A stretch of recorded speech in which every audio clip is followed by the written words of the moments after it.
Hello students.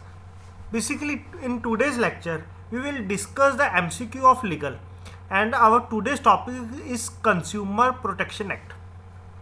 Basically this topic constitutes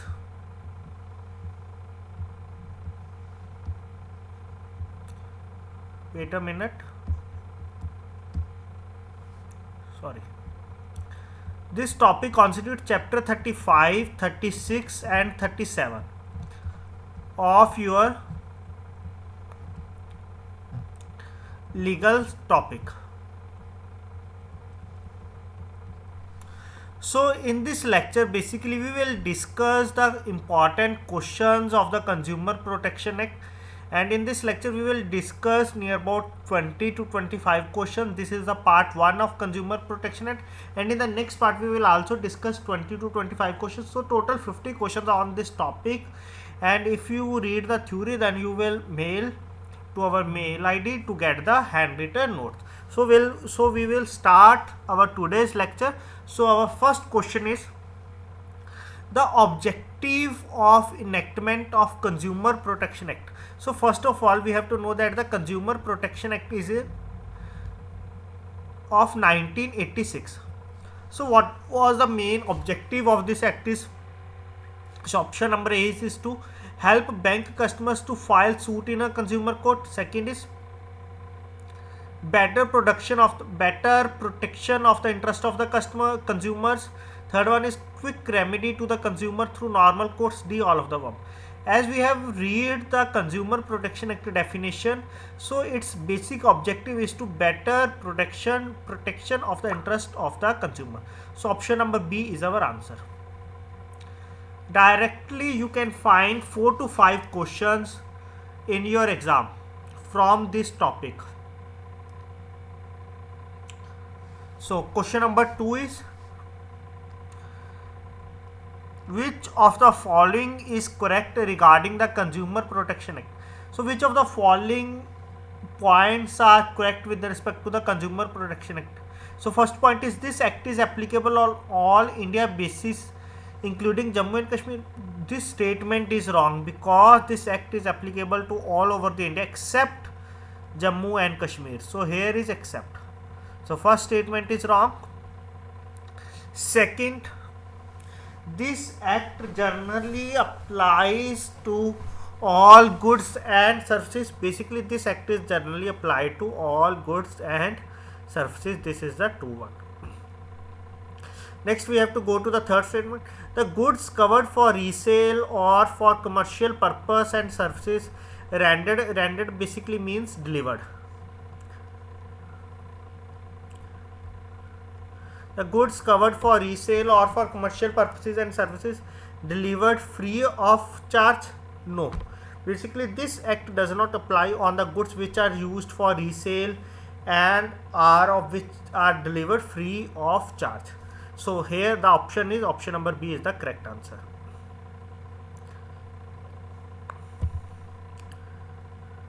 Then this is question number 3. Which of the following can make complaint under the Consumer Protection Act? So which of the following among the given who can complain under the Consumer Protection Act? Basically which one is wrong? So the consumer himself, yes, the consumer himself can complain in the Consumer Protection Act. Second is the voluntary consumer education. This also files complaint. The central government or the state government also files complaint. In the case of death of the consumer, the complaint cannot be made. This point is wrong. If the death of the consumer, then the complaint can be filed by legal heirs of the consumer. By legal heirs of the consumer. So option number D is our correct answer. Here the question number 4 is, under provision of Consumer Protection Act the complaint can be made for, which is incorrect. Basically under provisions of Consumer Protection Act, all these points have already been discussed in our class notes. Students who have already our class notes, or so first of all read the notes, then practice, or then watch this video. So which statement is wrong? So the unfair and or restrictive trade practices. So under this we can file complaint, but here we have which is not correct. So the goods suffering from defects, in this we also file complaint. Deficiency in services which are available for cost or free of cost, basically we are not able to file the complaint which basically regarding the services or the goods which are available free of cost. So option number 3 is our answer. And D is the charging of the expressive price, we can file also complaint if this thing is also happen. So here the answer is option number C.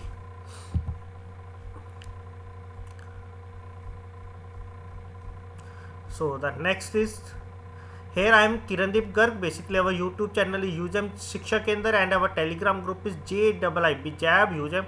For all updates you can follow our Telegram group and subscribe our YouTube channels for all the lectures update. Our motive is basically quality and free education to all.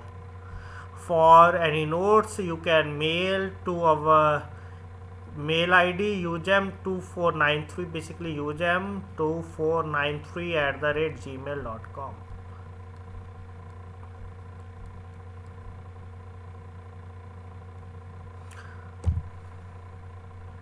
So the next question here is question number 5th.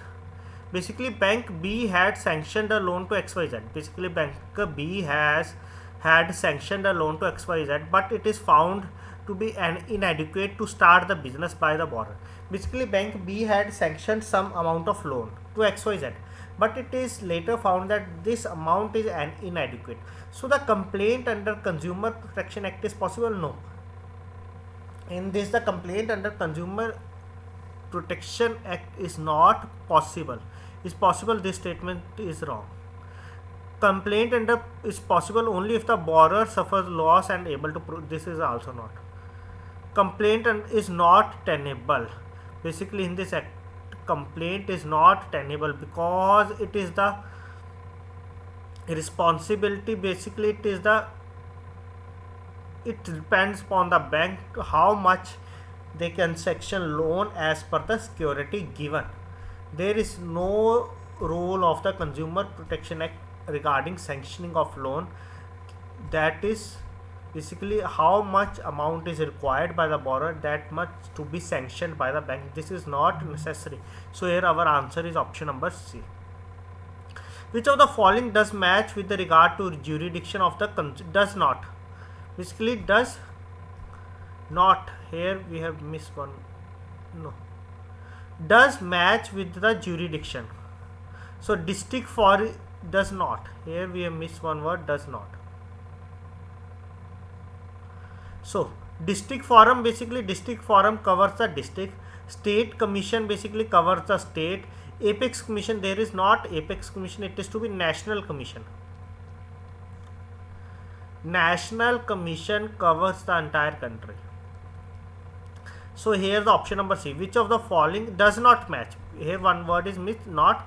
So which of the following does not match with the regard to jurisdiction? So here answer is option number C. So next question is, if there is contravention of provisions of Consumer Protection Act with the any other act, then which one is the correct? So first option is the provisions relating to other act will not override the provisions of the Consumer Protection Act. Second one is the provisions of Consumer Protection Act shall override the provisions of other act.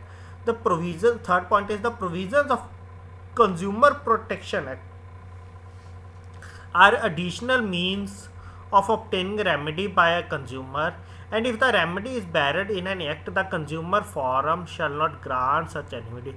Here the answer is option number C. Directly these points are given in the act, so directly question asked from that point. So here the answer is, if there is any contravention of provisions of Consumer Protection Act with the other act, then the provisions of Consumer Protection Act are not additionally means of obtaining remedy by a consumer, and if the remedy is buried in an act, the consumer forum shall not grant such a remedy. Then question number next is, the agencies appointed under the Consumer Protection Act are, basically when we will discuss the definition of Consumer Protection Act, we discuss that the agencies appointed under Consumer Protection Act are quasi-judicial in nature. That's why we have different types of organizations. At district level, we have district forum. At state level, we have state commission, and at the national level, we have the national commission. This means we have quasi-judicial in nature. Next question is, who can be appointed as the president of National Commission? Basically, who can be appointed as the president of National Commission? Here we have given 4 options.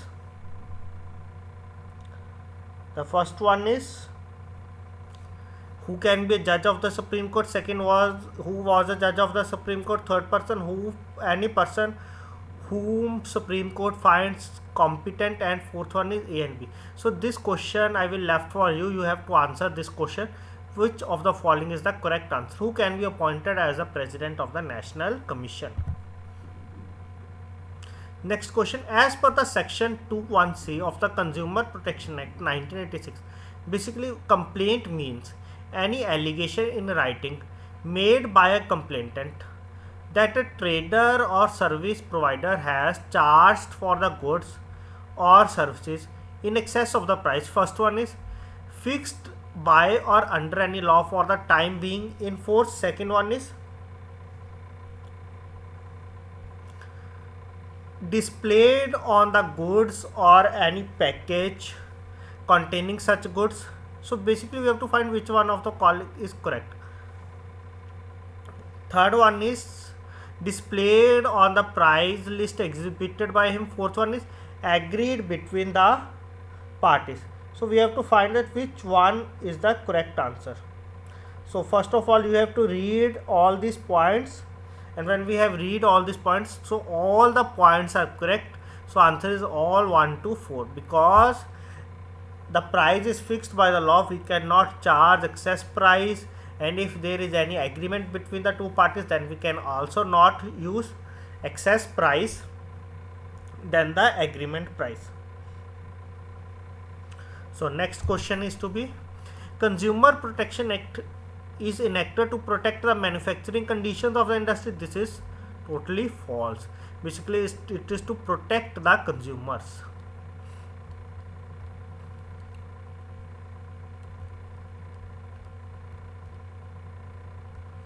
So next question here is, what are the objectives of the Central Council? What are the objectives of? First is the right to be protected against the marketing of goods which are hazardous to life and property. This one is right. Second is the right to informed about the quality, quantity, potency, purity, standard and price of goods so as to protect the consumer against unfair trade practices. Both of all these points we have discussed already in chapter number 35 notes.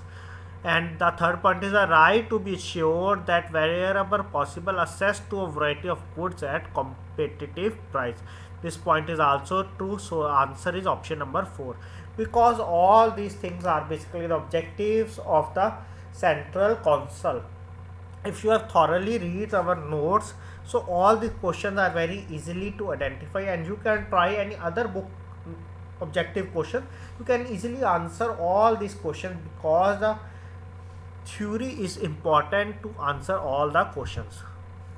So here the next question is, for appointing as member of the Consumer Dispute Redressal Forum Commission at least dash years experience in dealing with the problems relating to the economics, law, commerce, accountancy, industry, public affairs or administrative is required. Basically the experience of 10 years, age is 35 years, minimum age 35 years, experience is 10 years, and graduation is must. These are some of the conditions. So the amount of the penitentiary jurisdiction of the district forum is, for district is up to 20 lakh. So here our answer is option number this one, and for state commission it is to be 20 lakh to 1 crore, and for national commission above 1 crore.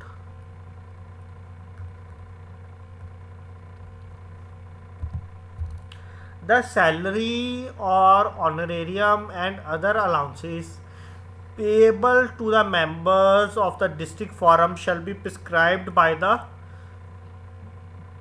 basically for the district forum shall be described by the state government. Here our answer is option number D, by the state government.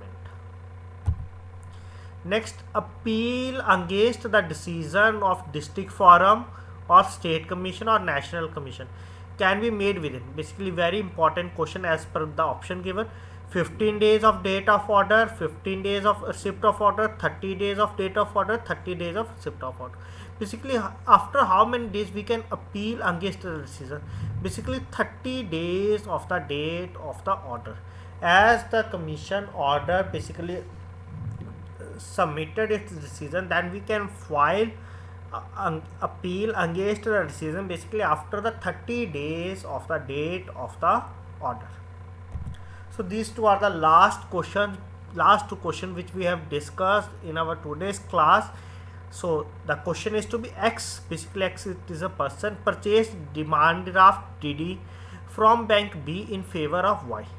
Basically DD has been misplaced in transit and bank has delayed the issue of duplicate DD due to the completion of formalities. So what is the next step? Y can file complaint in the consumer court? No, Y cannot file complaint because X is the customer of bank. Basically Y does not avail any services from the bank, so Y has no right to file complaint. X and Y together can file complaint? No, because Y is not the customer. Y cannot file complaint, and as he had not purchased any services from the bank. This is our answer, because Y is not availing any services from the bank. Y does not have any account in the bank, so Y does not file any complaint in the consumer court regarding the bank. Next is the Central Consumer Protection Council is headed by. Basically the Central Consumer Protection Council is headed by Secretary of Minister of State? No one. Minister, basically it is the Minister of Consumer Affairs in the central government. It is headed by the Minister of Consumer Affairs in the central government. This is our answer. So we can discuss two more questions. Very easy one question. The Central Consumer Protection Council, basically headed by the Minister of Consumer Affairs Minister, holds meeting the periodicity. Basically how many times they can hold meetings? At least once in a year. Basically Central Consumer Council had to meet at least once in a year, and for State Commission it is to be twice in a year. Twice. And for the District Consumer Protection Council hold meetings, the periodicity it is also to be twice in a year. For the Central Consumer or the National Commission holds meeting once in a year, and for the State and the District Commission they have to hold meeting at least twice in a year. So students, in this lecture we can discuss approximately 15 to 16 questions, and if you like this video you can share this video with your friends also, and please subscribe the channel and like the video, so we can come with the next video in the next lecture of the same topic and discuss near about 15 to 20 questions. Thank you.